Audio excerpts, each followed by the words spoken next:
अस्सलाम वालेकुम जी, मेरा नाम नवीद सुल्तान है। उम्मीद करता हूँ कि आप लोग खैरियत से होंगे। अच्छा, मुझसे काफ़ी सारे लोग ये पूछते हैं कि नवीद भाई, आपका जो अदारा है, जो क्लिनिक है, इसको हम कैसे ज्वाइन कर सकते हैं। और उन दो तरीक़ों को समझने से पहले हम अदारे के स्ट्रक्चर को समझ लें कि वो क्या होते हैं या काम कैसे करते हैं। आपको पता है कि HLPS यानी कि हैप्पी लाइफ साइकिलिकल सर्विसेज का जो मॉडल है वो इंटरनेशनल अदारों की जैसा है, यानी कि हम उसी तरह से काम कर रहे हैं जैसे बाकी दुनिया के अदारे काम कर रहे होते हैं। सबसे पहले कि वो अपने उस मुल्क में, जिस मुल्क में वो रहते हैं, उसका जो मेन जो रजिस्ट्रेशन का प्रोसेस होता है उसको कंप्लीट करें और उसके बाद जो है बाकी मुतल्लिका अदारों के साथ वो एफिलिएटेड हो जाएं या वहाँ पर वो रजिस्टर्ड हो जाएं।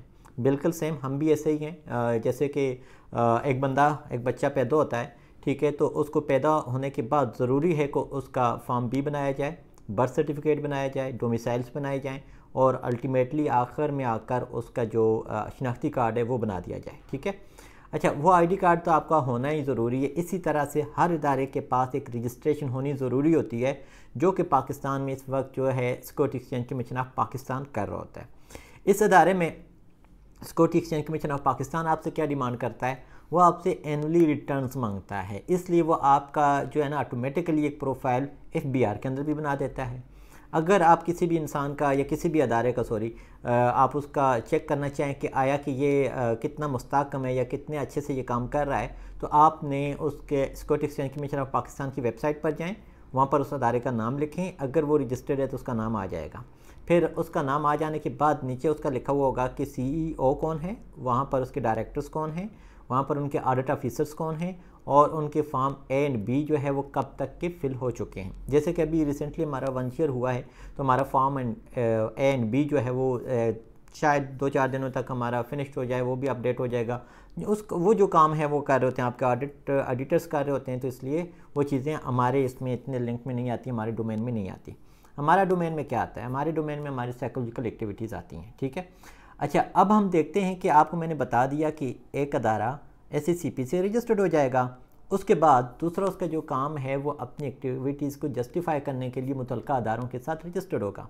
मिसाल के तौर पर पाकिस्तान में अगर हम देखें तो पाकिस्तान में कोई नफ्सियात का ऐसा अदारा नहीं है कि जिसके साथ हम लिंक्ड हो जाएं या जिसके साथ हम रजिस्टर्ड हो जाएं, तो अपनी उस रजिस्ट्रेशन को जो पहले हमने SACP के साथ की थी उसको हम जस्टिफाई कर सकेंगे कि भाई हम उसके साथ रजिस्टर्ड हैं। इसलिए हमारे पास रह जाता है हायर एजुकेशन कमीशन। तो आपकी जो डिग्रीज़ हैं वो higher education commission of Pakistan से तस्दीक शुदा हो, तो इसका मतलब ये है कि आप एक साइकोलॉजिस्ट हो और जो भी डिग्री आपकी दे दी गई है वही आप उसी की बेस पे आप काम करते हो। अगर आप HLPS को ज्वाइन करना चाहेंगे, इसकी कोर को, यानी कि इसके दो पार्ट है ना, कोर पार्ट, एक पार्ट है कोर और एक पार्ट है एसोसिएटिव। कोर पार्ट में वो वाले लोग होते हैं जो सैलरीज लेते हैं, जो पैसे लेते हैं अपने काम के बस। मिसाल के तौर पर मैं इसके कोर पार्ट में काम कर रहा हूँ और मैं इसको एज अ CEO तो चला ही रहा हूँ, चलो वो तो एक बिजनेस पॉइंट ऑफ व्यू से हो जाता है। लेकिन यहाँ पर बतौर साइकोलॉजिस्ट मेरा क्या काम है?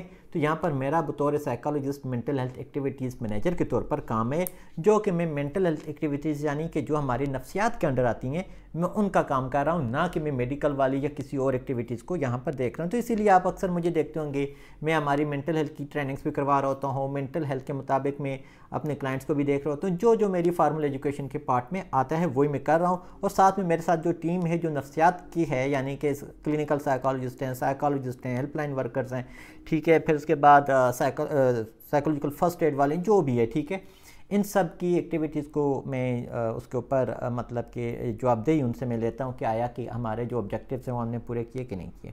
अब जारी बात है वो सारे के सारे जो हैं वो पेड हैं, उनको सैलरीज मिलती हैं। तो अगर आप उसमें आना चाहते हो हमारी इसमें, तो इसलिए आपको सबसे पहले तो अपनी जो डिग्री है, यानी कि अगर हमने एक जॉब अनाउंस की या कोई भी अदारा, बड़े अदारे दुनिया के जितने भी हैं, ये बात याद रखें कि वो क्या करते हैं कि जब वो करते हैं तो वो कहते हैं कि आपकी डिग्रीज जो हैं मुतल्लिका अदारे उसके बारे में अथेंटिक को वो कहते हैं कि जी कि वाकई ये डिग्री मुकम्मल है और ये मतलब कि वेरीफाइड है, ठीक है। अब तो यूनिवर्सिटियाँ तो जेली डिग्री भी देती हैं, बाज़ औक़ात यूनिवर्सिटी अगर जेली ना दे तो लोग जेली बना लेते हैं। जिस मुल्क में नोट जेली बन जाए वहाँ पर डिग्री जेली बनाना कोई मेरे ख्याल से इतनी बड़ी बात नहीं होती। तो जेली डिग्रियाँ भी आ जाती हैं, लोग वैसे भी बना लेते हैं। तो इसलिए इन सारी चीज़ को कम करने की खातिर HSC ने क्या किया कि ख़ुद डिग्रीज़ को वेरीफाई करने वाले काम किए। तो आपने डिग्रीज़ वेरीफाई करवानी होती है। डिग्री वेरिफिकेशंस के लिए आपको क्या चीज़ें चाहिए होती हैं वो भी मैं आपको बता देता हूँ। वीडियो थोड़ी सी लेंथी तो हो जाएगी, लेकिन ये कि काम हो जाएगा आपका। पता नहीं किधर रख दिया है मैंने।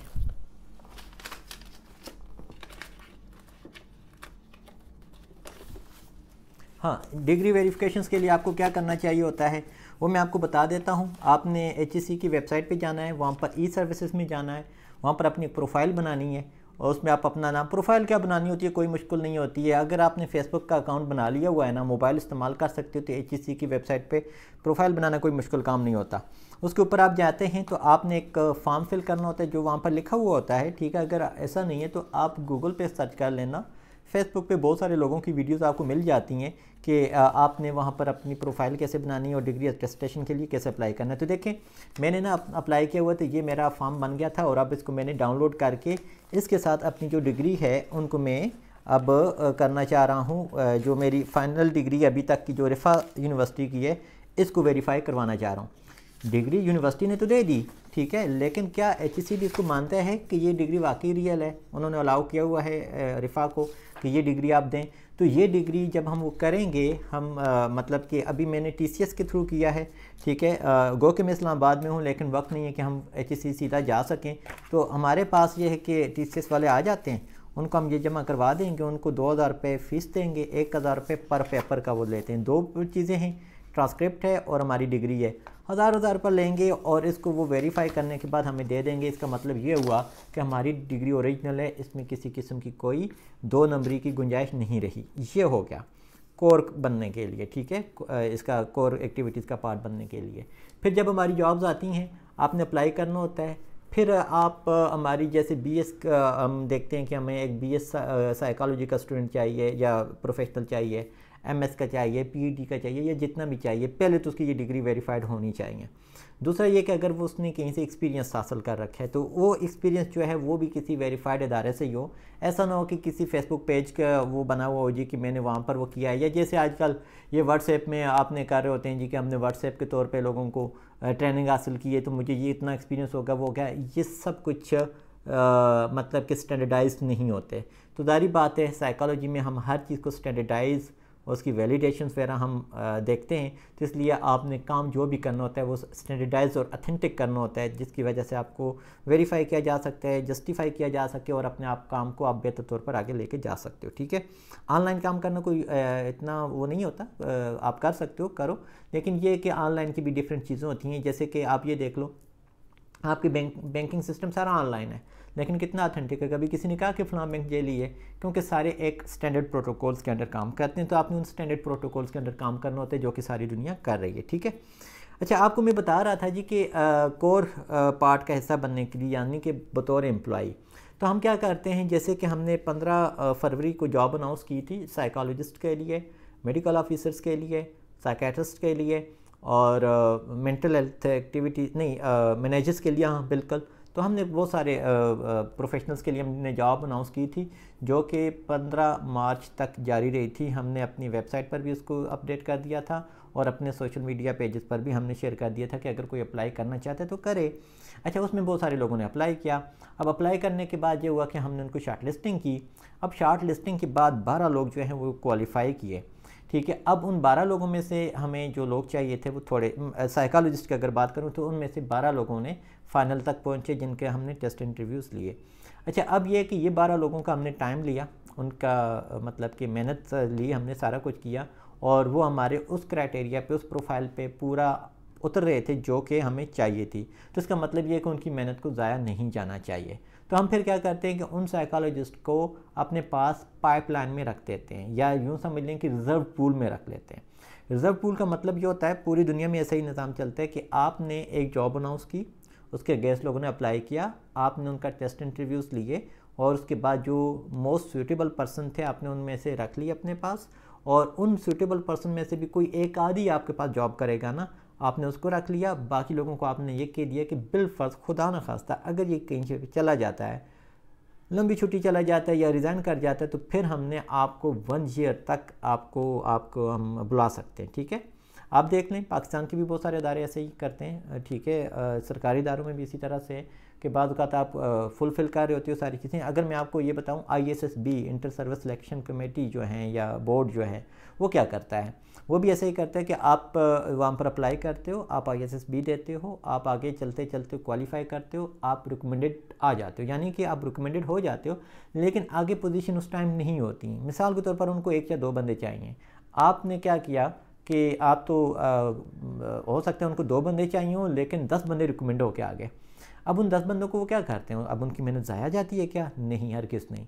उन 10 बंदों को वो 1 साल या 2 सालों के लिए रिजर्व पूल में रखते हैं कि भाई अगर हमारे पास अगले लोग रिटायर्ड होते हैं तो हम अगेन आपको बुला सकते हैं, तो आपने आ जाना है हम, ताकि बाकी लोगों का ISSB ना लें। इसी तरह से यही चीज़ जो है पूरी दुनिया में चल रही होती है, तभी आपका इदारे ज़्यादा ऑथेंटिक या ज़्यादा उस चीज़ की तरफ जाते हैं। ठीक है, अच्छा, इसी तरह से यह है कि अभी फ़िलहाल तो जो है हमारे पास कोर में जो हमारे एम्प्लॉयज़ जो काम कर रहे हैं उसको हम कहते हैं ऑर्गेनोग्राम के अंडर काम कर रहे हैं। ठीक है, यानी कि डॉक्टर्स अपना काम कर रहे हैं, साइकेट्रिस्ट अपनी चीज़ें देख रहा है, फिर क्लिनिकल साइकोलॉजिस्ट अपना काम देख रहे हैं, मैं अपना काम देख रहा हूँ, बाकी जनरल साइकोलॉजिस्ट अपना देख रहे हैं, हेल्पलाइन वाले अपना देख रहे हैं। ठीक है, और फिर उसके बाद पैरामेडिक्स अपना देख रहे हैं, सारे अपने अपनी चीज़ों पे अपने अपने उसमें काम लगे रहो। अगर इनमें से कोई जाता है तो फिर हम नया बंदा उसमें बुला लेते हैं, और जितनी बड़ी पोजीशन हो उतना ज़्यादा इसमें स्ट्रिक्टली रहना पड़ता है कि ताकि किसी किस्म की कोई चीज़ ना हो, क्योंकि उतने ज़्यादा लोग उसमें अप्लाई करते हैं। ठीक है, जितना लोअर उसमें डिग्री होगी वो पोजीशन होगी तो उसमें लोग आते जाते रहते हैं। ठीक है, उसमें हम इतना वो नहीं कहते, लेकिन CEO हो गए या फिर आपके मैनेजर्स हो गए, ठीक है, वो ज़्यादा लंबा टाइम लगाते हैं, क्योंकि वो एक ऑब्जेक्टिव लेकर आते हैं, वो काम करते रहते हैं और वो चीज़ करते रहते हैं। ठीक है, अच्छा, अब रह गई बात एसोसिएटिव पार्ट की। एसोसिएटिव पार्ट में हमारे पास कोई भी साइकोलॉजी का स्टूडेंट, चाहे BS के फर्स्ट सेमेस्टर का है, चाहे वो PhD है, चाहे वो मतलब जिस भी पोजीशन पर जहाँ भी जो भी काम कर रहा है, अगर वो हमारे साथ लिंक होना चाहता है तो उसको पहले HLPS को समझना ज़रूरी होता है। अब HLPS को समझने के लिए या इसकी एक्टिविटीज़ को समझने के लिए आपको काफ़ी सारा वक्त चाहिए होता है, आपको समझना होता है कि हम कैसे काम कर रहे हैं, क्योंकि HLPS हमारे मेंबर्स का ही है। यानी कि अगर खुदा ना खास्ता जैसे कि मैं अभी इसका CEO हूँ और इसके अल्टीमेट बेनिफिशरी जो है वो अभी तक तो मैं अकेला था, मतलब कि जब हमने इसको शुरू किया था उस टाइम अकेला था, लेकिन बाद में मैंने इसको हमारे जो एसोसिएटिव मेंबर्स हैं उनके नाम पे कर दिया हुआ है। अब ये है कि अगर मैं यहाँ से चला जाता हूँ, मैं या नहीं हूँ, खुदा ना करे ऐसा कभी मौका है, लेकिन अगर नहीं हूँ तो उसमें क्या होगा कि एसोसिएटिव मेंबर्स जो हैं वो फिर इस सारे प्रोटोकॉल्स को अपनाएंगे, हमारी जो कोर एक्टिविटीज़ हैं उनके ऊपर नज़र रखेंगे और देखेंगे कि एक हमारा यहाँ पर अब मेंटल हेल्थ एक्टिविटी मैनेजर की पोजीशन को हम किसको रखें।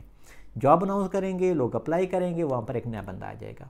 यानी कि ये जितना भी मतलब कि जो एक्टिविटीज़ हैं वो इसी के अंदर जा रही होंगी, वो किसी एक आध बंदे के नाम पर या किसी एक आध की नहीं है। यही पूरी दुनिया में यही सिलसिला होता है कि किसी एक आध बंदे का ऑर्गेनाइजेशन किसी एक आध बंदे की नहीं होती। इसीलिए हमारे HLPS के भी शेयर्स हैं, यानी कि 100 शेयर्स होते हैं। फिर वो जिस बंदे के पास ज़्यादा आए वो फिर आपका बिज़नेस पॉइंट ऑफ व्यू बन जाता है कि आपको उतना फ़ायदा नुकसान वो सारी चीज़ें होती हैं। लेकिन हमारा कोई इस तरह का नहीं है, हमारी शेयर्स जो हैं वो अब हमने कोई लोगों को पैसों के नहीं दिए हुए या कुछ इस तरह से। हमारा ये कि सारे हम उस पर काम करते हैं और सारी चीज़ें चलती जाती हैं। अब एसोसिएटेड पार्ट में ये होता है कि जो हमारे साइकोलॉजी के स्टूडेंट्स होते हैं या साइकोलॉजिस्ट होते हैं वो हमसे रब्ता करते हैं, या जो हमारे पास इंटर्नशिप के लिए आते हैं या फिर हमारे पास लर्निंग के लिए आते हैं, वो सारे लोग मतलब कि बाय डिफ़ॉल्ट ही हमारे मेंबर्स बन जाते हैं। ठीक है, अब वो जब मेंबर्स बन जाते हैं यानी कि वो हमारे एसोसिएटिव मेंबर्स बन जाते हैं, और एसोसिएटिव मेंबर्स में से अगर आपने देखोगा तो मैं हर एक उसको एक क्लास बना लेता हूँ, और 3-4 माह के बाद या 2 माह के बाद हम अनाउंस करते हैं, एक ट्रेनिंग कोर्स अनाउंस करते हैं, उसमें वो हिस्सा बनते हैं। उसके दौरान उनके साथ बहुत सारी बातें चीतें होती हैं, बहुत सारे कंसेप्ट क्लियर किए जाते हैं, बहुत सारी ऐसी बातें जो वो करना चाह रहे होते हैं वो सुनी जाती हैं, और बहुत सारी बातें जो हम करना चाह रहे होते हैं वो सुनी जाती हैं। फिर इसी तरह से हम हर रात को 8 से 9 बजे तक या 10 बजे तक, बाद 11 बजे तक भी हमारी डिस्कशन होती है। यूँ समझ लें कि हमारा एक रेडियो चैनल बन जाता है जिसके ऊपर हम सारे जो है अपनी राय का इज़हार करते हैं। ठीक है, अब ये सारे लोग जो हमारी क्लासेस चल रही होती हैं, जो कि हमारे पास इंटर्नशिप पे आते हैं, फ़िज़िकल आएँ या ऑनलाइन आएँ, उनको तो रोज़ाना रात को 8 से 9 बजे तक ऑडियो सेशंस हम किए जाते हैं। पहले हमारे क्लासेस चल रही होती हैं, फिर उसके बाद उनके प्रैक्टिकल्स चलते हैं, वो सारी चीज़ें चलती हैं। 3 महीने गुजारने के बाद एक साइकोलॉजिस्ट मुकम्मल तौर पर HLPS की एक्टिविटीज़ को समझ जाता है और वो उन तमाम एथिक्स को समझ जाता है जो कि पूरी दुनिया में अप्लाई किए गए हैं या लोग कर रहे हैं। ठीक है, हम क्या करते हैं कि हम अपने स्टूडेंट्स को बताते हैं कि भाई आपने गूगल सर्च करनी है हर चीज़ को, और अथेंटिक जर्नल्स जो हैं जहाँ पर रिसर्च पब्लिश की जाती हैं उनको आपने पढ़ना है और वही चीज़ हमने यहाँ पर अप्लाई करनी है। तो हम इस तरह से काम कर रहे हैं ताकि किसी भी किस्म की, अल्लाह ना करे, किसी भी उस चीज़ का हम वायलेट कर रहे हो जो कि नहीं करनी चाहिए। ठीक है, समझ आ गई है। तो इस तरह से बहुत सारे जो स्टूडेंट्स हैं या साइकोलॉजिस्ट हैं वो हमारे पार्ट बनते जाते हैं। अब ये कि पाकिस्तान में आपने देखा होगा साइकोलॉजिस्ट की कोई कमी नहीं है, टैलेंट की कोई कमी नहीं है, लेकिन इनको ऑर्गेनाइज करने की कमी है। अब बहुत सारे साइकोलॉजिस्ट ऐसे थे जो काम कर रहे थे लेकिन उनको समझ नहीं आ रही थी कि काम कैसे शुरू करें, कहाँ से करें, क्या क्या हो। ठीक है, इंडिविजुअली तो जारी बात है हम करते नहीं हैं। मिसाल के तौर पर मैं एक ही बंदे को बोलूँ तुम ये करो वो करो, हमने ग्रुप में काम करना होता है। ठीक है, हमने एक टीम में काम करना होता है। तो इसलिए अभी तक हमने 318 साइकोलॉजिस्ट को ट्रेन कर लिया। अब ये 318 साइकोलॉजिस्ट जो है मेरे ख्याल से 13-14 मुल्क में हैं, कोई अमेरिका में है, कोई नीदरलैंड में, कोई यूके में है, चाइना में है, नेपाल में, कहाँ से हैं। ठीक है, उन सभी को हमने ट्रेन किया। ठीक है, ट्रेन करने के बाद जो है अब हमने उनको सर्विसेज मतलब कि उनको हमने वो कर दिया कि अब आप हमारे HLPS के मेंबर हो।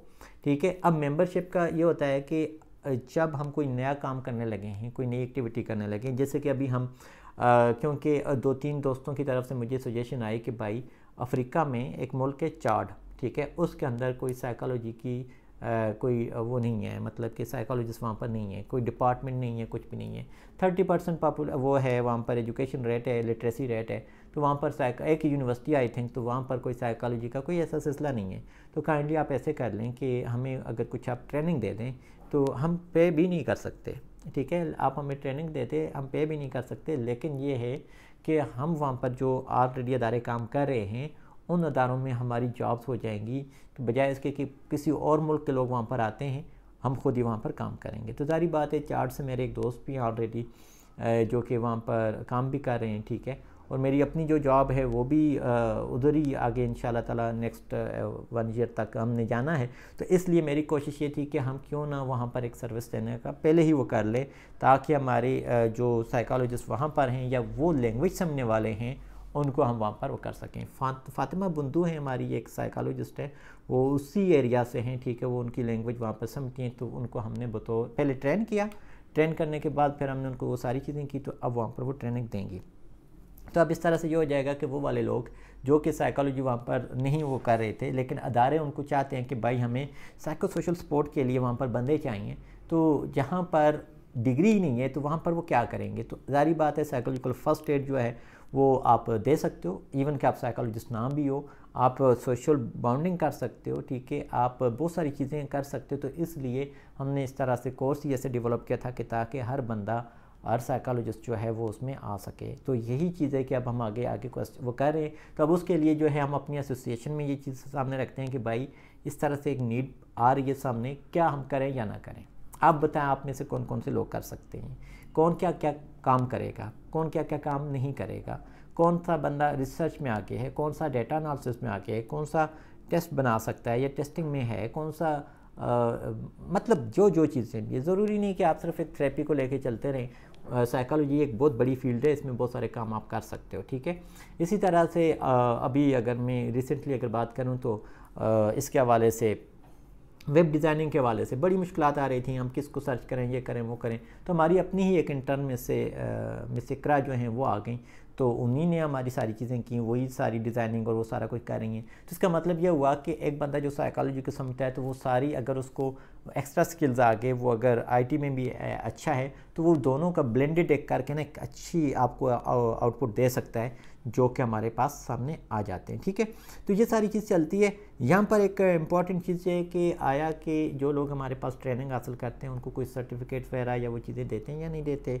क्या ये फ्री ऑफ कॉस्ट होती हैं। तो देखें, फ्री ऑफ कॉस्ट कुछ भी नहीं होता, आपको हमेशा किसी न किसी चीज़ के इफ्स कुछ ना कुछ देना पड़ता है। तो हम क्योंकि एक ज़्यादा ट्रेनिंग के ऊपर ज़्यादा टाइम लेते हैं, 3 माह लेते हैं, ठीक है, ज़्यादा हमारे पास उसमें कंटेंट्स हैं, ज़्यादा चीज़ें हैं, तो इसलिए हमारी जो फ़ीस है वो थोड़ी बहुत हमने रखी हुई होती है, ठीक है। तो आप उसको कर सकते हो, बाद में आपको रेफरेंसेस भी और सारी चीज़ें उसमें मिल जाती हैं। इसके अलावा जो हमारे एसोसिएटिव पार्ट होते हैं, ठीक है, एसोसिएटिव पार्ट में आप देखें हमारे पास इस तरह से हम एक कार्ड भी दे देते हैं, जिस तरह से ये मोहम्मद मुज्तबा का कार्ड है, ठीक है। अब ये हमारे साइकोलॉजिकल फ़र्स्ट एड टीम का हिस्सा भी हैं, यानी कि अगर कहीं पे ज़रूरत पड़ती है, अल्लाह ना करे, लेकिन ये कि साइकोलॉजिकल फ़र्स्ट एड की ज़रूरत पड़ती रहती है। जैसे 2005 का ज़ल्ज़ला आया था, सैलाब वगैरह आ जाते हैं, दहशत गर्दियाँ होती हैं, क्या क्या चीज़ें होती हैं, साइकोलॉजिकल फ़र्स्ट एड ज़रूरत होती है, तो वहाँ पर ये जाएंगे तो हम वहाँ पर पहले ही वहाँ की लोकल एडमिनिस्ट्रेशन जो होती है उसके साथ राब्ते में होंगे। ये जाकर बताएंगे कि हाँ जी हम फ़लाँ अदारे के साथ एफिलिएटेड हैं या जैसे भी हैं, तो आप हमें वो कर लो, तो ये उसका हिस्सा होंगे।